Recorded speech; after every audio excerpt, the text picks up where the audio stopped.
Selamat pagi saudara, Klik Indonesia Pagi TVRI kembali hadir menjumpai Anda. Hari ini Kamis 19 Juni 2025, kali ini bersama saya Brigita Kue. Sejumlah informasi telah kami siapkan untuk Anda, berikut kita simak dua topik utama.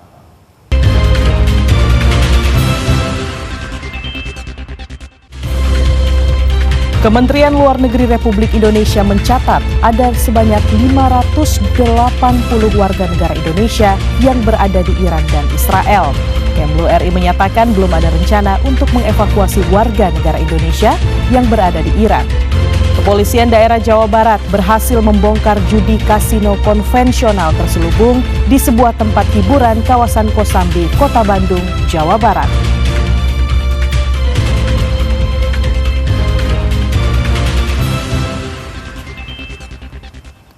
Iran memperlihatkan lebih banyak roket yang diluncurkan ke wilayah Israel. Sirine berbunyi dan rudal terlihat terbang semalaman melintasi langit Israel.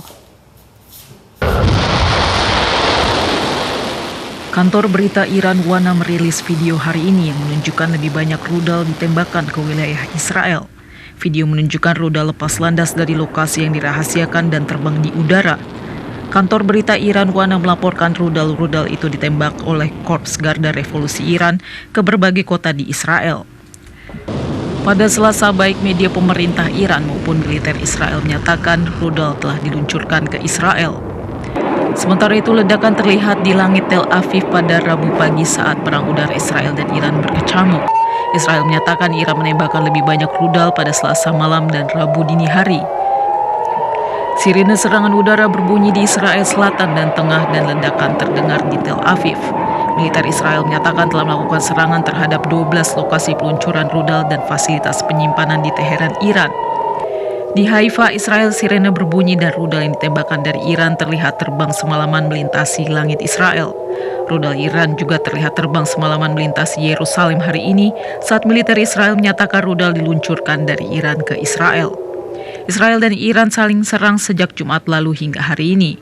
Pejabat Iran melaporkan 224 kematian, sebagian besar warga sipil dalam 5 hari. Sementara itu, Israel menyatakan 24 warga sipil tewas. Menteri Keuangan Israel Bezalel Smotrich menyatakan hampir 3.000 warga Israel telah dievakuasi karena kerusakan akibat serangan Iran.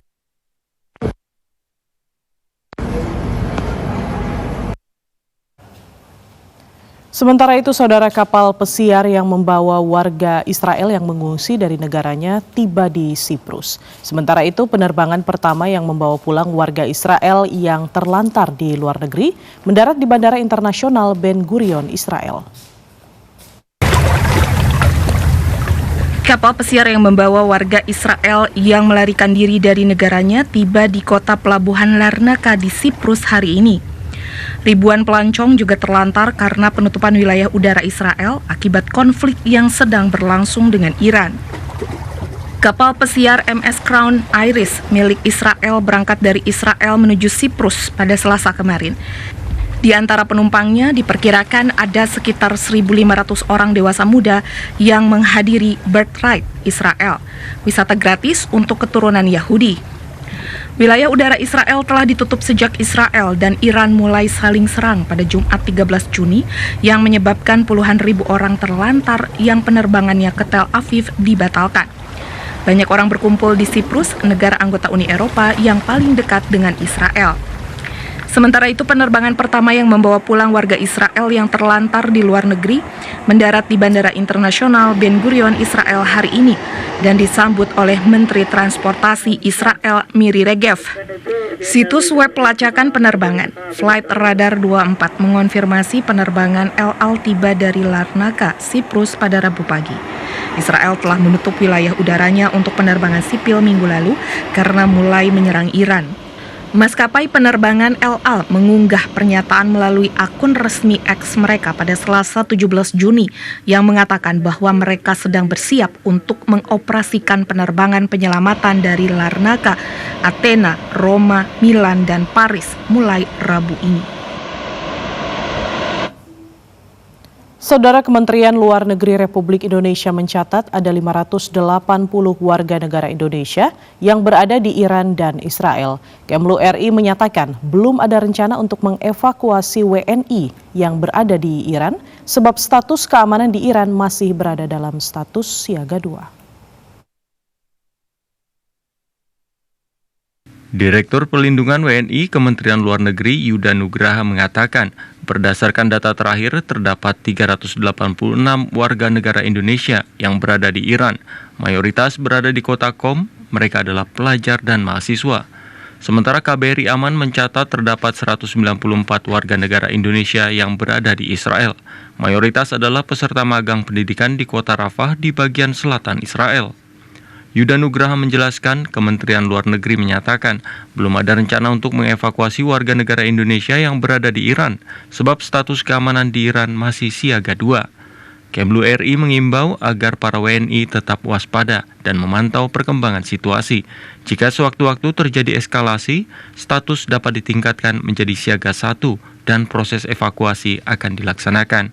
Yuda menjelaskan informasi tersebut telah disosialisasikan oleh Kemlu bersama Kedutaan Besar Republik Indonesia di Teheran kepada ratusan WNI di Iran melalui pertemuan virtual. Dalam kesempatan tersebut, pemerintah memastikan seluruh WNI dalam kondisi aman. Kemlu RI telah berkoordinasi dengan berbagai kementerian dan lembaga terkait di Indonesia untuk mengantisipasi kemungkinan evakuasi. Langkah ini dilakukan agar proses pemulangan WNI dapat berjalan lancar apabila evakuasi diperlukan. Kementerian Luar Negeri menyatakan bahwa puluhan WNI yang tertahan di Israel, Yordania, dan Iran sudah kembali dengan aman dengan bantuan dari Kedutaan Besar Republik Indonesia Aman. Direktur Perlindungan WNI Kementerian Luar Negeri Yuda Nugraha menyatakan 42 WNI peziarah yang berada di Yerusalem, Israel sudah kembali ke Indonesia dengan mengambil jalur darat menuju Yordania terlebih dulu. Kementerian Luar Negeri Republik Indonesia mencatat ada 8 jemaah haji warga negara Indonesia yang berasal dari Inggris yang juga tertahan di Amman, Yordania saat ini telah kembali ke Inggris. Sementara untuk 2 WNI peziarah di Iran dapat keluar dari Iran melalui jalan darat menuju Pakistan untuk kembali ke Indonesia. Saat ini Kementerian Luar Negeri Republik Indonesia telah melakukan pertemuan secara daring dengan para WNI yang berada di Iran untuk memeriksa kondisi dan menyampaikan langkah-langkah kontingensi yang sudah disiapkan KBRI Teheran dan pemerintah pusat. Kementerian Luar Negeri Republik Indonesia mengimbau agar seluruh WNI yang berada di Iran dan Israel untuk selalu meningkatkan kewaspadaan dan memonitor situasi yang ada dari media resmi pemerintah dan juga KBRI.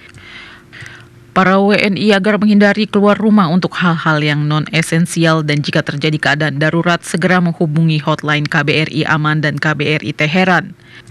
Para WNI yang memiliki rencana penerbangan yang melewati Timur Tengah agar selalu memeriksa jadwal penerbangan terakhir ke maskapai terkait karena antisipasi buka tutup wilayah udara dapat mengganggu jadwal penerbangan.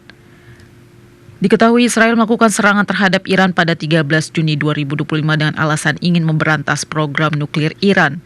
Menteri Kesehatan Iran Muhammad Reza Zafargandi melaporkan serangan Israel telah menyebabkan sekitar 1.800 warga Iran terluka hingga Senin 16 Juni 2025.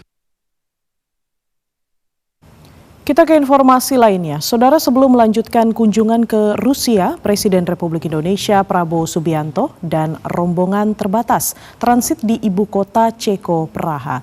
Di Praha, Presiden Prabowo menerima kunjungan Perdana Menteri Republik Ceko, Peter Fiala, untuk membahas peningkatan kerjasama di berbagai bidang termasuk perdagangan. Presiden Republik Indonesia Prabowo Subianto menerima kunjungan Perdana Menteri Ceko Peter Fiala di hotel tempatnya singgah di ibu kota Ceko, Praha. Kedatangan Perdana Menteri Ceko Peter Fiala disambut langsung oleh Sekretaris Kabinet Teddy Indrawidjaya. Dalam pertemuan tersebut, Perdana Menteri Peter Fiala menyampaikan apresiasi atas kehadiran Presiden Republik Indonesia Prabowo di Praha di tengah agenda lawatannya ke Rusia. Meski bukan merupakan kunjungan resmi dan hanya transit sesaat, Perdana Menteri Ceko tetap meluangkan waktu secara khusus untuk bertemu dengan Presiden Indonesia. Dalam pertemuan itu, Perdana Menteri Ceko turut mengenang kunjungannya ke Indonesia 2 tahun lalu yang menurutnya meninggalkan kesan mendalam. Presiden Republik Indonesia Prabowo pun menyambut baik pernyataan Perdana Menteri Fiala dan menyampaikan harapan agar hubungan Indonesia-Ceko semakin erat di masa mendatang. Pertemuan Presiden Republik Indonesia Prabowo Subianto dan Perdana Menteri Ceko Peter Fiala juga menjadi momen strategis untuk meningkatkan peluang kemitraan kedua negara di masa mendatang. Sementara itu, Perdana Menteri Ceko Peter Fiala dalam akun sosial media X-nya menyatakan dalam pertemuan dengan Presiden Republik Indonesia Prabowo Subianto disepakati peningkatan kerjasama antara kedua negara, diantaranya di bidang investasi dan perdagangan.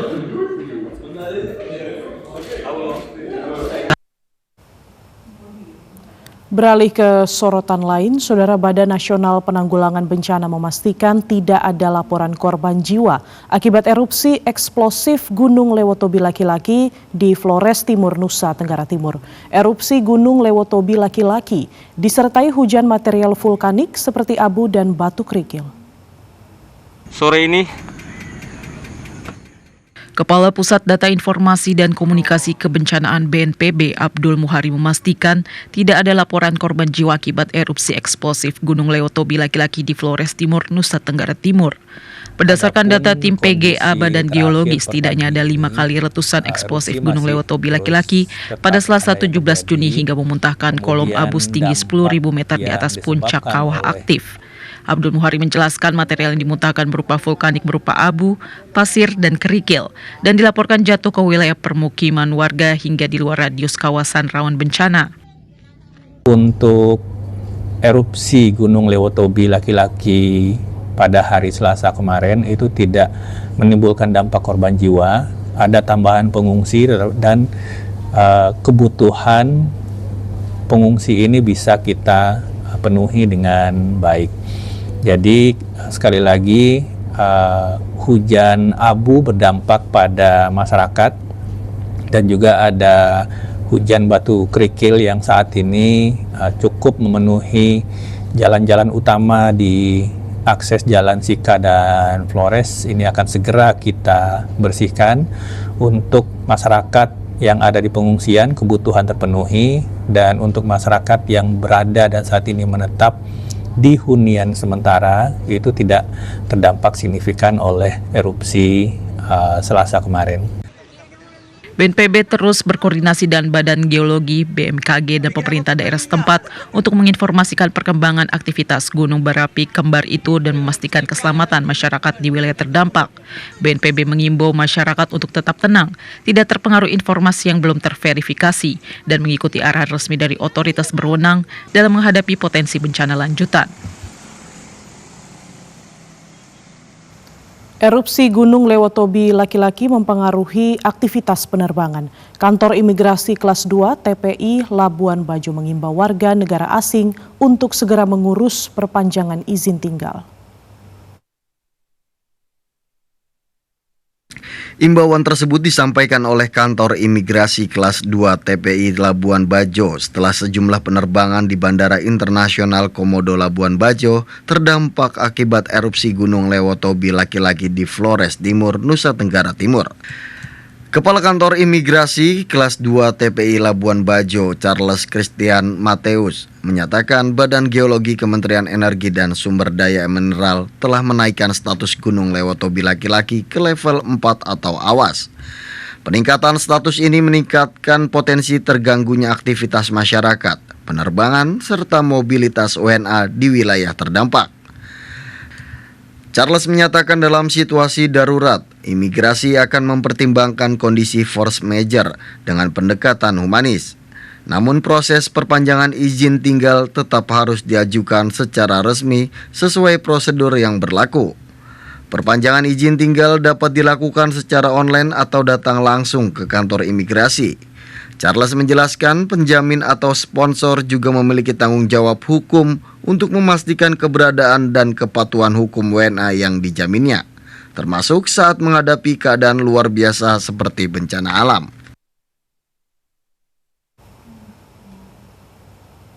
26 penerbangan di Bandara Internasional Komodo Labuan Bajo, Nusa Tenggara Timur dibatalkan akibat terdampak erupsi gunung api Lewotobi laki-laki yang terjadi di Flores Timur. Ratusan penumpang terlantar di Bandara Internasional Komodo Labuan Bajo, Nusa Tenggara Timur. Inilah situasi di ruang keberangkatan Bandara Internasional Komodo Labuan Bajo pada Rabu siang 18 Juni 2025.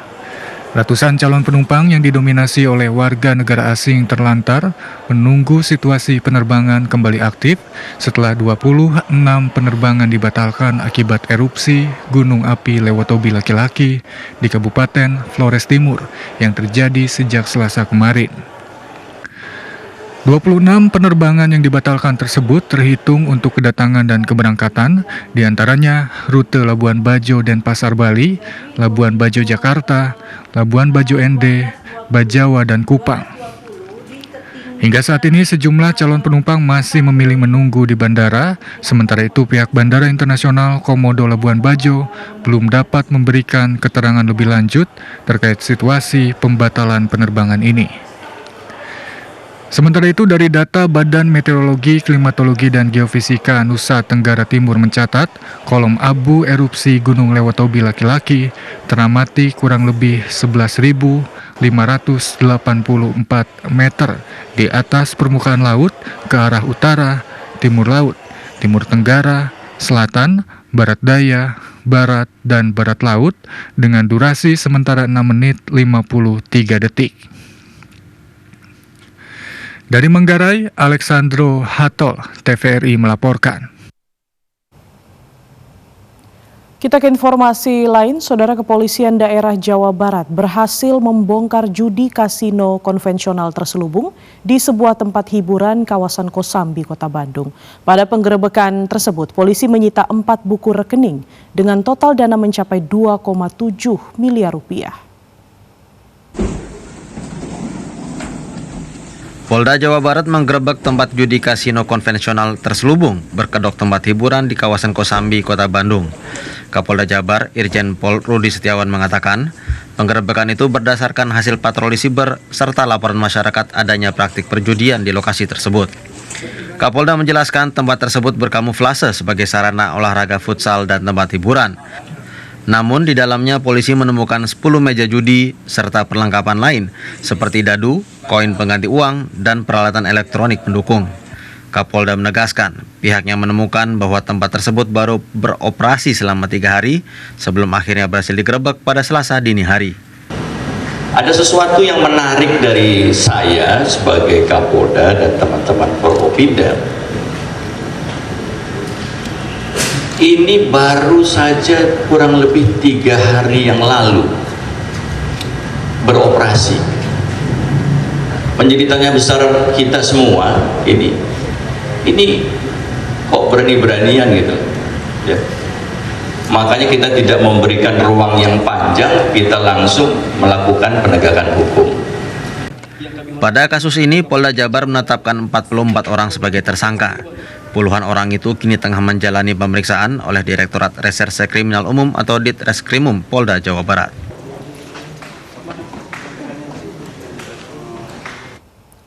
Satuan Reserse Kriminal Polres Pelabuhan Tanjung Priuk berhasil mengungkap kasus tindak pidana pemalsuan ribuan materai tempel. Kerugian yang ditimbulkan akibat kasus ini mencapai 1,1 miliar rupiah.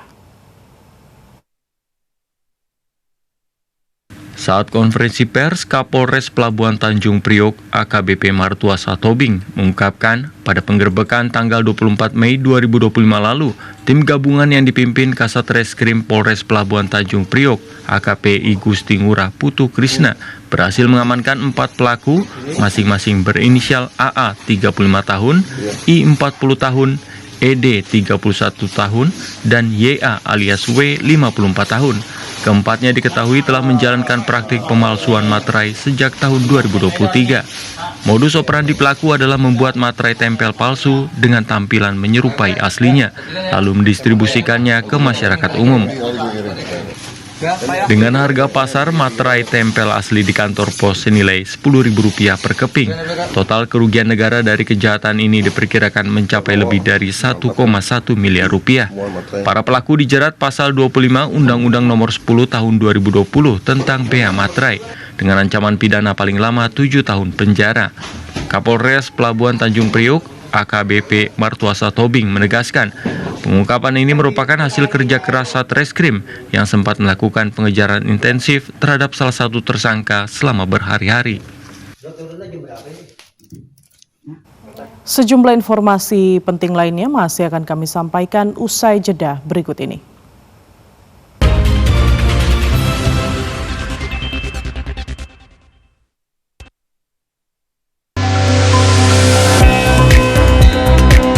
Bentangan alam nan memukau, seni dan warisan budaya yang beragam. Mari jelajahi keindahan Nusantara melalui program Pesona Indonesia setiap hari pukul 14 waktu Indonesia Barat. Kisah keseharian Dr. Dedi dan keluarga akan kembali hadir menemani. Duit kayak banyak, pasti kita jalan-jalan terus kan ya? Sebuah perjalanan yang lebih dalam dan penuh makna tentang pandangan akan problem sosial di sekitar kita. Apaan sih, lepasin? Saksikan Jendela Rumah Kita Reborn Season 2 setiap Kamis pukul 20 waktu Indonesia Barat. Belajar bahasa Inggris di TVRI sangat asik loh. Ditemani oleh Sandia Jayanti dan Miss Desi. Kita akan belajar bahasa Inggris dengan tema menarik dan menyenangkan. Here I am, how do you do? Yuk kita belajar bahasa Inggris di Belajar Bersama Bahasa Inggris setiap Selasa pukul 9 waktu Indonesia Barat. Hanya di TVRI. I have forest, but no trees. Anda kembali menyaksikan Klik Indonesia Pagi TVRI.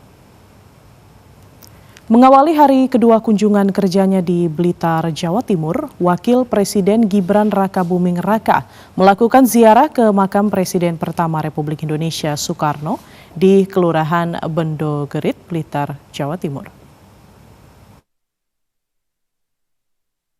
Ziarah Wakil Presiden Gibran Rakabuming Raka ini merupakan bagian dari penghormatan negara terhadap jasa para pendiri bangsa sejalan dengan semangat Presiden Prabowo Subianto dalam menghargai perjuangan generasi pembebas Indonesia. Wapres Gibran berdoa yang dipimpin oleh juru kunci makam Kahfi Anezar dan dilanjutkan dengan tabur bunga. Wapres pun turut mengenang jasa-jasa Bung Karno dalam memerdekakan dan membentuk jati diri bangsa Indonesia. Kehadiran Wapres di Pusara Bung Karno juga merefleksikan komitmen pemerintah untuk terus menumbuhkan semangat kebangsaan dan meneladani nilai-nilai perjuangan yang diwariskan oleh para pendiri negara. Kehadiran Wapres Gibran menjadi simbol penghormatan negara kepada sosok proklamator yang telah memberikan arah dan identitas bagi Indonesia modern. Ziarah ini menjadi momen pengingat bahwa pembangunan Indonesia ke depan harus dilandasi rasa hormat terhadap sejarah dan para pendahulu, serta dilanjutkan dengan kerja nyata menuju cita-cita Indonesia Emas 2045.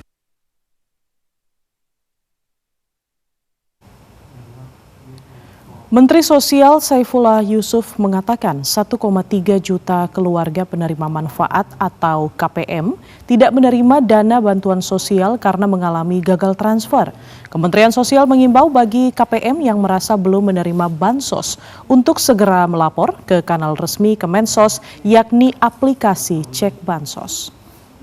Beberapa isu. Menteri Sosial Saifullah Yusuf mengungkapkan ditemukan 1.300.000 lebih keluarga penerima manfaat KPM mengalami gagal transfer dana bantuan sosial yang diduga terjadi karena berbagai kendala teknis seperti rekening tidak aktif dan perbedaan data. Mensos Saifullah menjelaskan Kemensos tengah menelusuri penyebab pasti kegagalan transfer tersebut dengan berkoordinasi bersama Himpunan Bank Milik Negara, Himbara, Badan Pusat Statistik, termasuk Pusat Pelaporan dan Analisis Transaksi Keuangan. Ya kita akan tidak lanjuti dalam proses berikutnya ya, tapi kita lihat lebih jauh.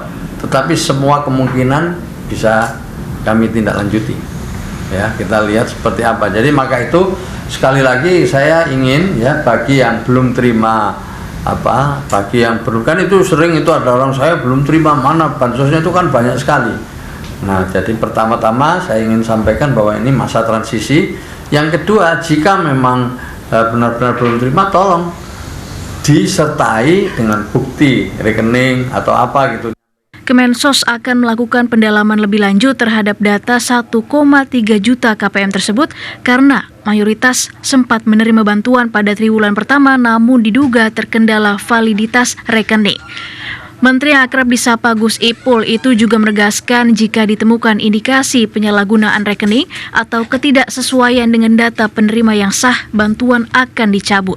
Kemensos meminta masyarakat yang merasa belum menerima bantuan untuk melapor melalui kanal resmi seperti aplikasi Cek Bansos, Pendamping Sosial, Dinas Sosial Daerah, atau BPS setempat dengan menyertakan bukti pendukung.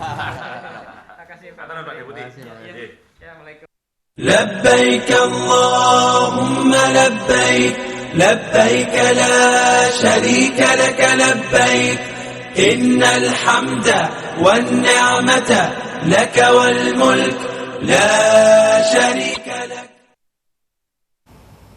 Beralih ke sorotan ibadah haji 1446 Hijriah, Saudara Panitia Penyelenggara Ibadah Haji Daerah Kerja Madinah siap menyambut kedatangan jemaah haji gelombang kedua yang tiba dari Mekah, Arab Saudi.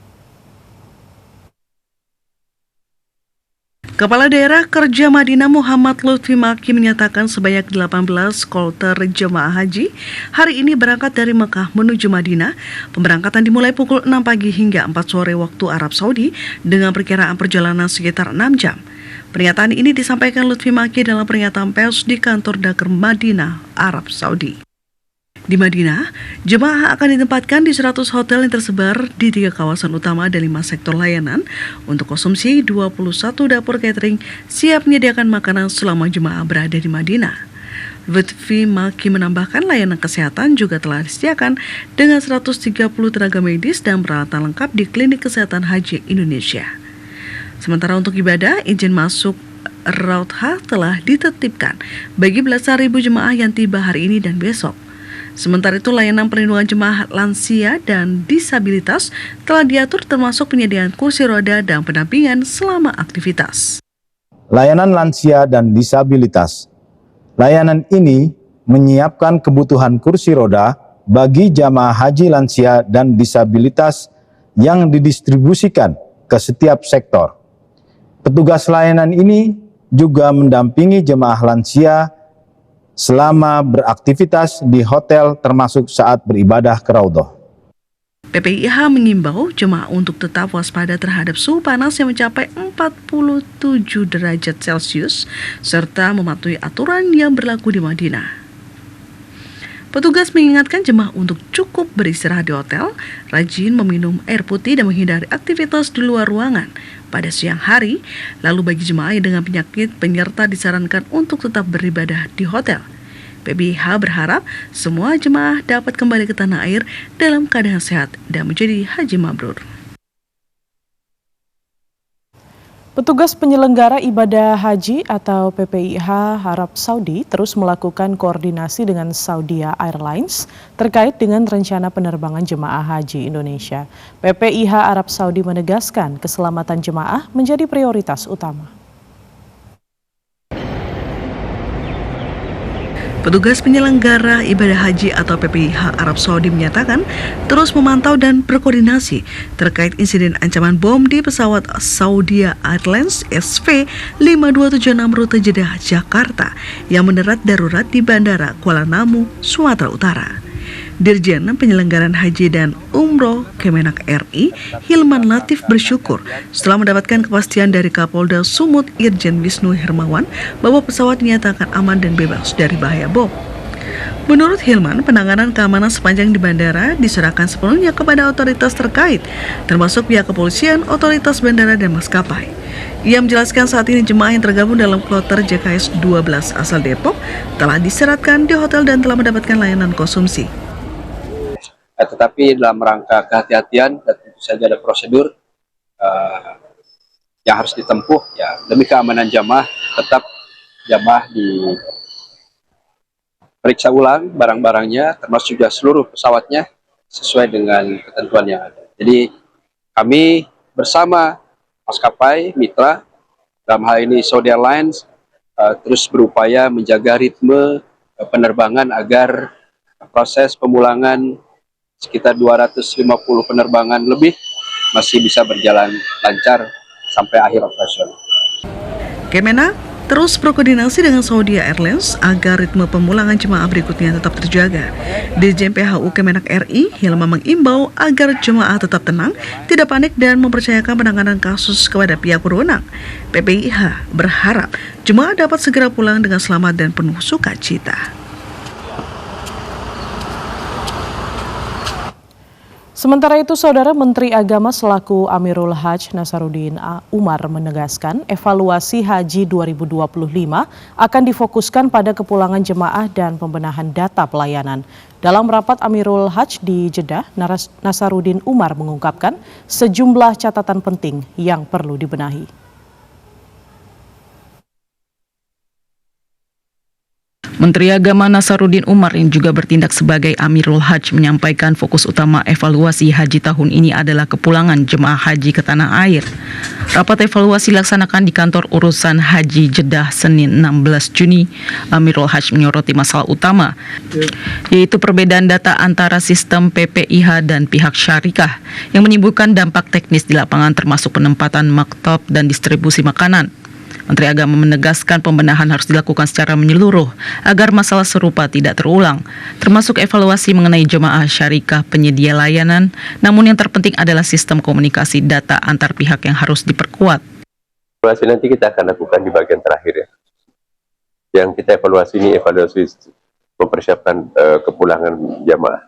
Pasti banyak evaluasi kita kan, misalnya ada hal-hal yang tidak bisa tidak boleh terulang di masa-masa akan datang ya, misalnya database yang berbeda dengan database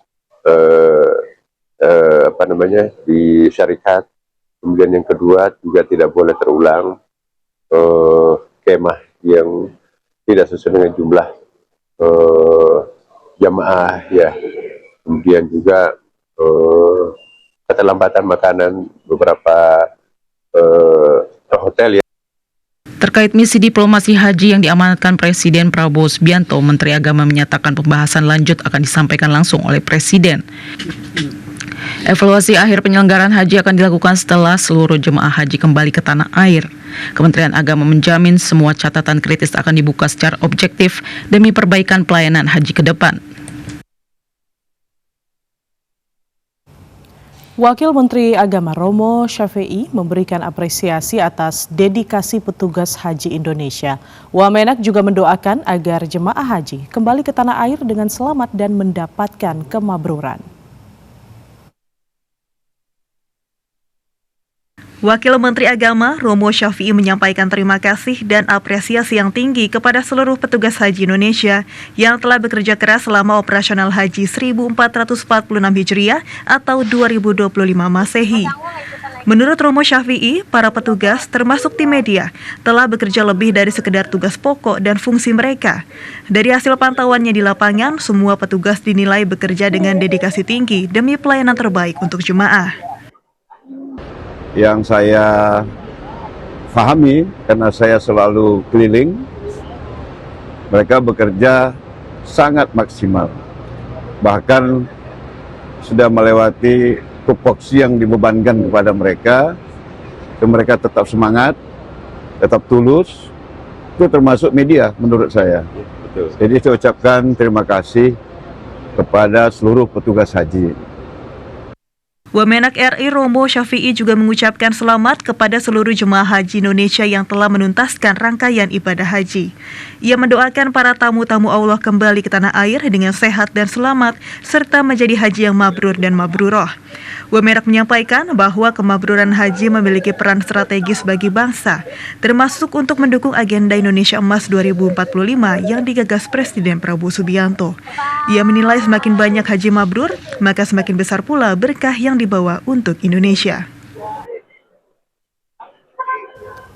Balai Kekarantinaan Kesehatan Balikpapan, Kalimantan Timur melakukan pengawasan ketat terhadap kepulangan jemaah haji. Hal ini dilakukan untuk mengantisipasi potensi penyakit menular yang beresiko menjadi wabah. Kepala Balai Kekarantinaan Kesehatan Balikpapan, Bangun Cahyo Utomo mengatakan, pihaknya telah mewajibkan seluruh jemaah mengisi SSHP atau Satu Sehat Health Pass sebelum kepulangan. Data tersebut akan dievaluasi sebelum kedatangan jemaah di tanah air. Setibanya di asrama haji, seluruh jemaah akan diperiksa kembali dan dipetakan dalam 3 kategori. Kekarantinaan kesehatan juga telah menyiapkan thermal scanner untuk memantau suhu tubuh serta viral transport medium atau FTM untuk pengambilan swab jika ditemukan gejala mencurigakan.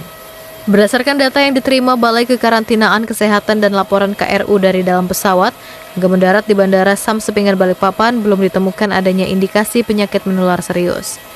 Kekarantinaan kesehatan akan langsung melakukan pemeriksaan lebih lanjut jika nantinya ditemukan gejala mencurigakan seperti batuk, pilek, atau demam tinggi pada ratusan orang jemaah haji. Antisipasi terkait penyakit potensial wabah ya, ada COVID, MERS-CoV dan lainnya, kami melakukan jamaah itu memastikan sudah mengisi SSHP, Satu Sehat Health Pass. Mereka mengisi, akan kita evaluasi sebelum kedatangan. Nanti setelah kedatangan kita lihat itu sudah mereka jamaah sudah masuk dalam merah, kuning, dan hijau. Nanti akan kita periksa di asrama haji.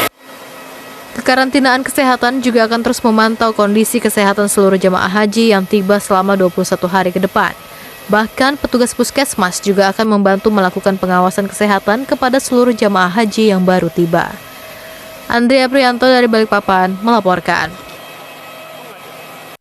لبيك اللهم لبيك لبيك لا شريك لك لبيك إن الحمد والنعمة لك والملك لا شريك لك. Kita ke informasi lainnya. Saudara Wakil Presiden Gibran Rakabuming Raka menekankan pentingnya meningkatkan pasar produk lokal melalui ajang pameran. Wapres menyebut melalui pameran UMKM bisa terlibat sehingga turut serta meningkatkan pasar produk lokal. Usai mengunjungi Pasar Jadul Blitar 2025, Wapres Gibran Rakabuming Raka menilai ajang seperti ini merupakan momen baik untuk memasarkan produk lokal ke pasar yang lebih besar. Hal ini selaras dengan semangat mewujudkan visi besar Presiden Prabowo Subianto untuk membangun Indonesia dari desa dan memberdayakan ekonomi rakyat berbasis budaya. Acara ini merupakan bagian dari peringatan Bulan Bung Karno dan dirancang sebagai wadah promosi produk-produk UMKM serta pelestarian warisan budaya lokal di kawasan Blitar dan sekitarnya. Dalam suasana pasar tempo dulu yang khas era 1970 hingga 1990-an, Wapres Gibran berkeliling meninjau stand-stand pameran yang menampilkan beragam produk UMKM. Tadi saya pesan ke Pak Wali untuk melebarkan sayapnya ke Afrika. Jadi tadi juga saya bertemu dengan beberapa owner pengrajin kendang. Kita dorong lagi untuk penjualan online-nya ya Pak. Tadi saya pesan untuk merangkul e-commerce dan juga untuk meningkatkan penjualan secara online. Wapres Gibran meyakini dengan pemasaran yang baik, produk-produk unggulan seperti yang dipamerkan di stand Blitar Trade Center akan ramai oleh warga yang antusias dalam mendukung produk UMKM Indonesia yang menjadi kuat. Pasar Blitar Jadul merupakan bazar budaya tahunan yang pada tahun ini mengusung tema ngunggah rasa nglingake lelakon yang artinya membangkitkan rasa, menapak tilas kisah lama. Kegiatan ini mencakup pameran produk lokal, lomba orasi pemikiran Bung Karno, orkestra, hingga museum memorabilia yang menampilkan perjalanan sejarah Blitar dari masa lalu hingga masa depan. Gerakan Kristiani Indonesia Raya atau GKIRA, sayap ormas Partai Gerindra yang berbasis pada nilai-nilai Kristiani dan kebangsaan, kembali menegaskan peran strategisnya dalam memperkuat semangat nasionalisme dan persatuan umat melalui Kongres Nasional GKIRA 2025. Bertempat di NT Tower Jakarta Timur digelar Kongres Nasional GKIRA 2025 yang berlangsung selama 2 hari dan dihadiri oleh tokoh-tokoh penting nasional dan juga pengurus daerah serta pengurus cabang GKIRA se-Indonesia. Dengan tema penguatan peran umat Kristiani dalam pembangunan nasional, dalam mendukung visi besar pemerintahan Prabowo Gibran melalui Asta Cita, 8 program prioritas nasional yang mencakup ketahanan pangan, peningkatan kualitas pendidikan dan kesehatan, serta transformasi teknologi dan industrialisasi nasional. Ketua Dewan Pembina GKIRA yang juga Wakil Ketua Dewan Pembina Partai Gerindra, Hasim Joyo Hadikusumo menekankan pentingnya persatuan lintas agama dan budaya demi menjaga keutuhan negara Kesatuan Republik Indonesia. Ketua Umum GKIRA periode 2025-2030 Nixon Silalahi menyampaikan bahwa GKIRA tidak hanya akan memperkuat konsolidasi internal dan kaderisasi organisasi, tetapi juga aktif menjangkau komunitas Kristiani di tingkat akar rumput guna mendukung kebijakan-kebijakan pemerintah yang berorientasi pada keadilan sosial dan pembangunan inklusif. Punya akses dan kesempatan untuk pendidikan dan kehidupan bermartabat. Yang kedua, untuk menjaga dan melestarikan Pancasila sebagai dasar negara. Yang ketiga adalah untuk memajukan ekonomi kita agar supaya bangsa Indonesia dan negara Indonesia setara dengan negara-negara maju. Maka GKIRA tentu akan bertugas berjuang untuk mendukung dan mengawal program Asta Cita yang dicanangkan oleh Presiden kita.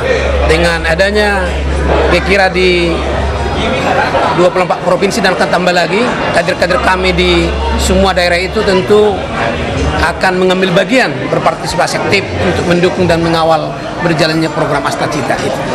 Kegiatan ini mendapat dukungan penuh dari seluruh peserta, salah satunya Ketua Pengurus Daerah GKIRA Provinsi Bali. Bersyukur bisa ikut serta dalam kongres ini, yang mana telah bertumbuh dari dalam GKIRA sendiri kader-kader terbaiknya menjadi pengurus ke depan untuk 5 tahun yang akan datang.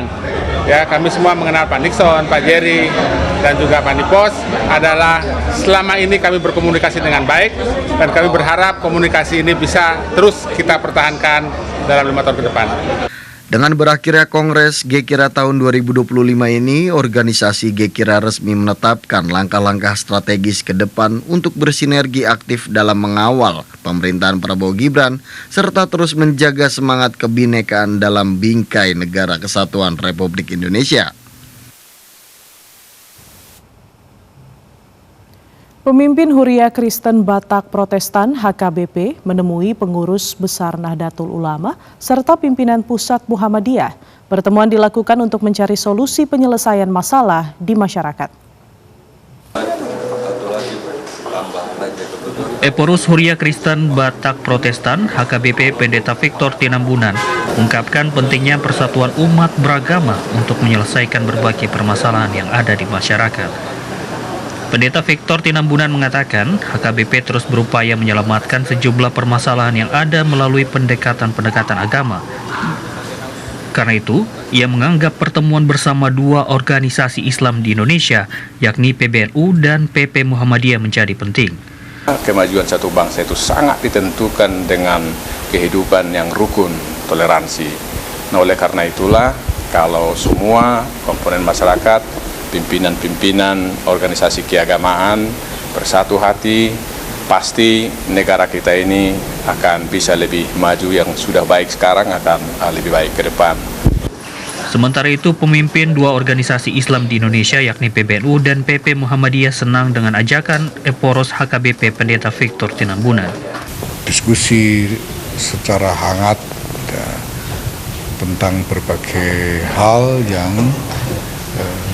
memerlukan kerjasama antara Nahdlatul Ulama dengan HKBP ini untuk mengupayakan jalan keluar dari masalah-masalah yang ada itu.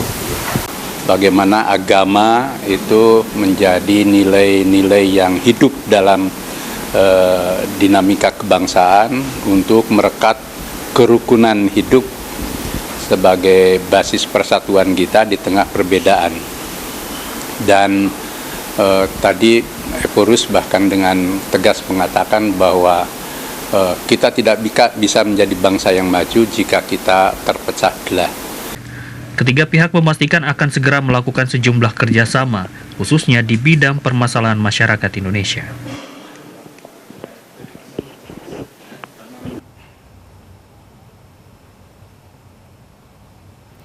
Ya, Saudara, Klik Indonesia Pagi masih akan kembali dengan sejumlah informasi lainnya. Tetaplah bersama kami.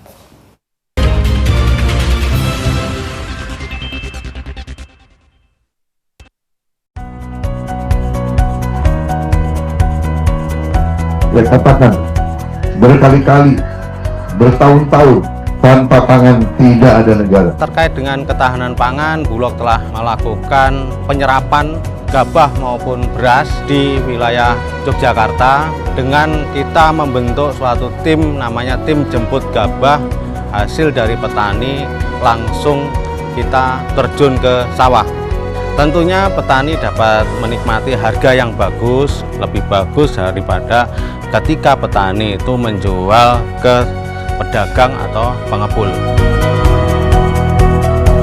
Pertama-tama saya ucapkan terima kasih kepada Pak Presiden Pak Prabowo yang sudah mencanangkan program ketahanan pangan dengan harga Rp6.500 khususnya gabah kering panen, dan kami sangat senang sekali dengan harga yang ditetapkan oleh pemerintah. Dan kami ingin program ini tidak berhenti pada musim ini. Program ini semoga sampai 5-10 tahun ke depan sangat didambakan oleh petani. Ini betul-betul program yang membantu petani. Terima kasih kepada Bapak Presiden Prabowo yang telah membeli harga gabah petani di harga Rp6.500 per kilogram. Ayo dukung ketahanan pangan. Petani cerdas, rakyat sejahtera.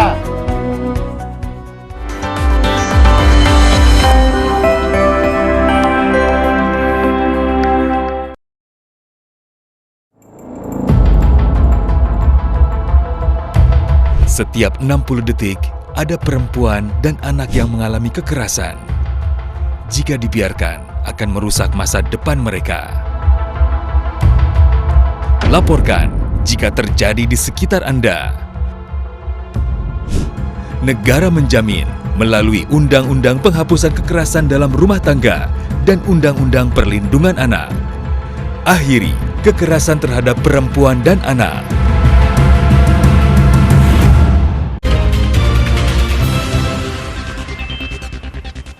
Selamat pagi saudara, terima kasih Anda masih menyaksikan Klik Indonesia Pagi, TVRI. Pertunjukan panggung musikal Keluarga Cemara 2025 akan kembali dipentaskan dalam skala yang lebih besar dan produksi yang lebih matang. Pertunjukan ini akan mengajak seluruh penonton untuk merayakan makna dan nilai keluarga. Pertunjukan panggung musikal Keluarga Cemara 2025 persembahan Visinema Studios dan Indonesia Kaya yang bekerja sama dengan Ciputra Artpreneur akan kembali dipentaskan pada momen libur anak sekolah yakni 20 Juni hingga 13 Juli 2025. Melalui tata panggung yang megah dan didukung para kreator nomor 1 di Indonesia, musikal ini akan mengajak seluruh penonton untuk merayakan makna dan nilai keluarga. Sutradara musikal Keluarga Cemara, Pasha Prakasa mengatakan, koreografi dirancang lebih ekspresif untuk menghidupkan adegan dan lagu, namun realistis selaras dengan aspek cerita, lirik lagu, maupun intensi dari setiap adegan, sehingga semua yang ditampilkan di atas panggung memiliki alasan dan tujuan yang jelas. Jadi yang kali ini mungkin masalah teknis dan masalah kerangka tuh karena udah jadi kita bisa lebih mengolah rasa. Itu yang aku banyak kerjasama dengan cast, banyak aku tekankan dengan cast. Rasa dan feel juga membuat teknis-teknisnya, timingnya sesuai dengan rasanya cast, dimana itu adalah sebuah challenge yang terbesar gitu. Ya itu sih. Dan tentunya ini bukan dari saya aja, ini banyak sekali tim-tim kreatif, head of department ya, dari technical director, dari lighting director, dan semua yang turut memberikan rasa dari teknis-teknis ini gitu. Pertunjukan panggung musikal Keluarga Cemara 2025 ini juga mengajak penonton merenungkan pentingnya keluarga dan perjuangan dalam menghadapi hidup dengan penuh harapan. Pertunjukan ini diharapkan dapat menjadi pemantik budaya keluarga Indonesia untuk merayakan liburan ke panggung teater. Menjelang Hari Bayangkara ke-79, Mabes Polri menggelar zikir dan doa bersama di Masjid Al-Ikhlas Mabes Polri, Jakarta. Kegiatan tersebut dihadiri para pejabat utama, Pati, Pamen, dan sejumlah personil. Zikir dan doa bersama dalam rangka pembinaan tradisi peringatan ke-79 Hari Bayangkara tahun 2025 dilaksanakan di Masjid Al-Ikhlas Mabes Polri. Acara tersebut dihadiri para pejabat utama, Pati, Pamen, dan sejumlah personil. Kadif Humas Polri Irjen Polisi Sandi Nugroho menyatakan, zikir dan doa bersama merupakan bentuk refleksi dan permohonan doa agar seluruh anggota Polri senantiasa diberikan kekuatan, keikhlasan, serta perlindungan dalam menjalankan amanahnya. Irjen Sandi menjelaskan, kegiatan ini mencerminkan komitmen kuat Polri dalam menjaga nilai-nilai luhur serta mempererat kebersamaan dan kekuatan spiritual di lingkungan institusi. Dalam rangka peringatan Hari Bayangkara ke-79 juga dilaksanakan upacara pemuliaan nilai-nilai Tribrata. Upacara yang dipimpin langsung Kapolri Jenderal Polisi Listio Sigit Prabowo itu merupakan salah satu tradisi dalam rangka memperingati Hari Bayangkara ke-79 tahun 2025. Peringatan Hari Bayangkara ke-79 ini diselenggarakan dengan mengusung tema Polri untuk Masyarakat. Seluruh rangkaian kegiatan berjalan dengan lancar, tertib, dan penuh hikmat.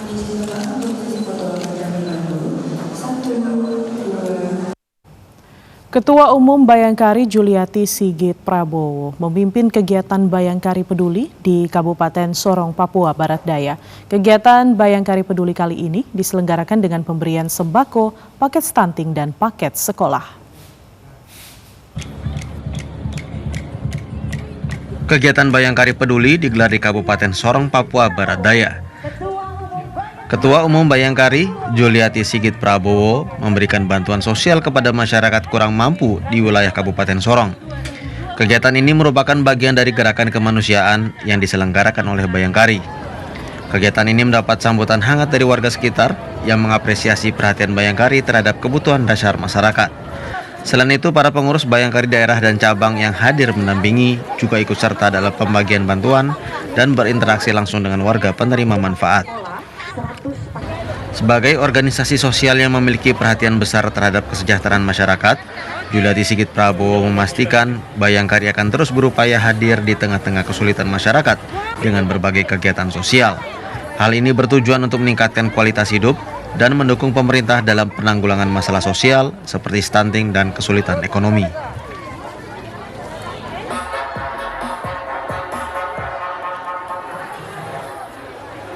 Ya, saudara, berikut ini kami sampaikan informasi perakiraan cuaca dari Badan Meteorologi, Klimatologi, dan Geofisika. Perakiraan cuaca ini berlaku hari ini di sejumlah kota besar di Indonesia.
Dan saudara, informasi perakiraan cuaca tadi sekaligus menutup perjumpaan kita dalam Klik Indonesia pagi hari ini.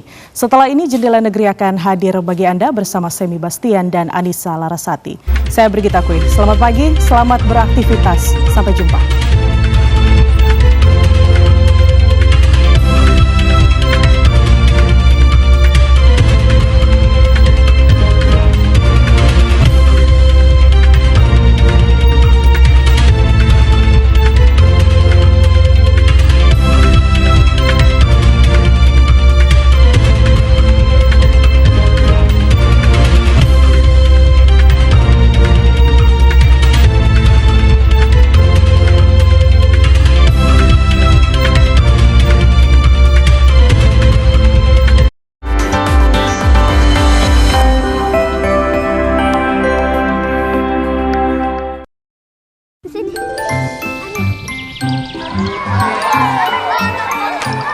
Mari bersiap-siap untuk menerima program baru dari Bapak Presiden Prabowo. Makan bergizi gratis. Program ini membantu anak-anak mendapatkan makanan bergizi tanpa membebani orang tua. Hah? Makan bergizi gratis? Kapan makanan itu datang ya? Kita tulis surat ke Presiden agar makan bergizi gratis cepat datang. Mak, makanan bergizi gratis mau datang di sekolah. Siapa yang beli makanan? Dengan makanan bergizi ini, kekuatan fisik mereka bertambah. Mereka bisa mengikuti kompetisi di provinsi. Hah? Makan bergizi, bikin kontempo anak lebih cerdas. Hebat sekali! Beta yakin, nanti kita punya generasi muda, pasti pintar. Kalau sapi sudah laku dibeli, kita bisa punya uang untuk kawin. Awas ya, kau lupa dengan beta. Hasil bumi kita pasti dibeli. Dampak positif buat perekonomian lokal. Mereka cerdas, mereka sehat, dan tidak gampang sakit. Makanan bergizi gratis adalah janji Bapak Presiden Prabowo untuk memerangi kemiskinan dan kelaparan. Dan ini adalah harapan jutaan anak Indonesia. Jadi tidak ada alasan untuk kita tidak mendukung program ini. Pak, kira-kira daerah kita termasuk dalam program ini atau tidak?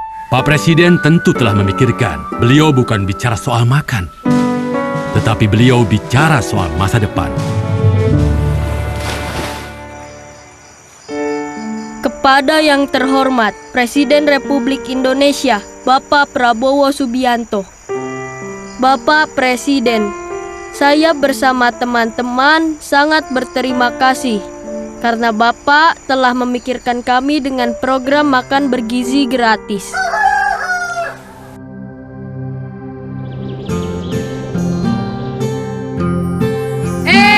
MBG sudah datang,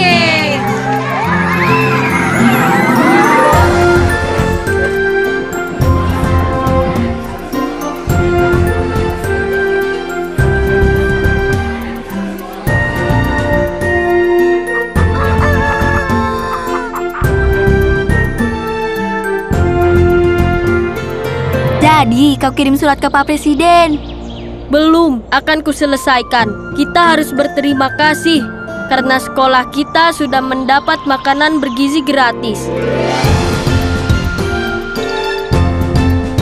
Terima kasih, Bapak Presiden.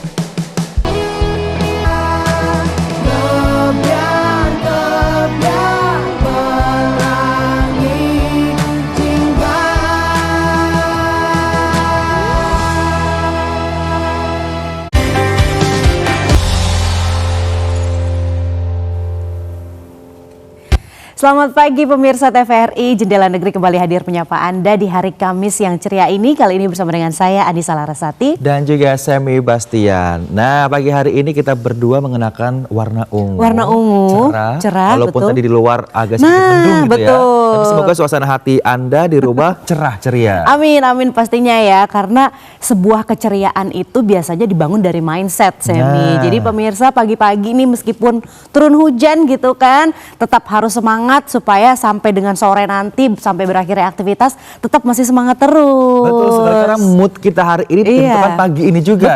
Betul. Dan juga saya pernah dengar nggak sih cerita kalau misalnya kita nih dari pagi untuk yang cewek nih ya, terutama perempuan, kalau misalnya pagi-pagi siap-siap pilih bajunya yang bagus, terus habis itu bersolek yang oke gitu ya, grooming yang oke.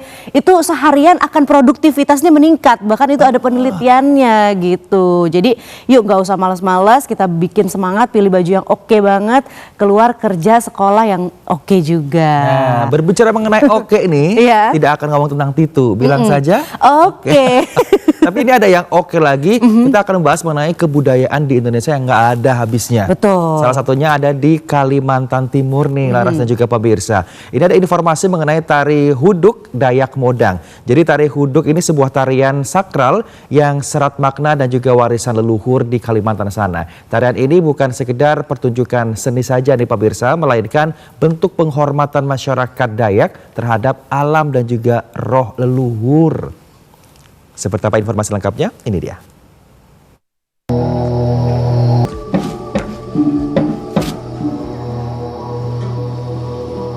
Tarian hudok memiliki khas dan keunikannya tersendiri.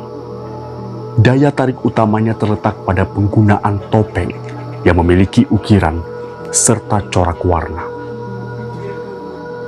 Topeng yang dikenakan biasanya berbentuk menyerupai binatang-binatang buas atau hewan perusak tanaman seperti babi, tikus, gagak, dan monyet. Dan ada juga topeng yang menyeratkan makna hewan pelindung hasil panen. Misalkan saja, topeng burung elang.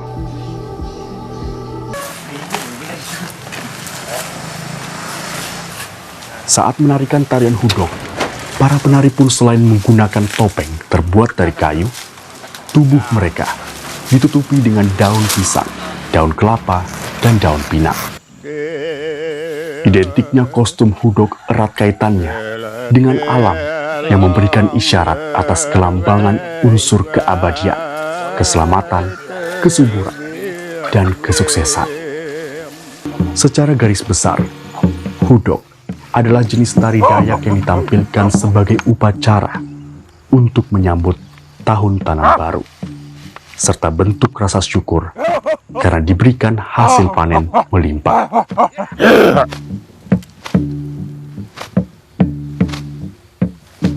Adat hudok dalam konteks perladangan, di mana hubungan antara manusia dengan leluhur yang berasal dari padi yang bernama Po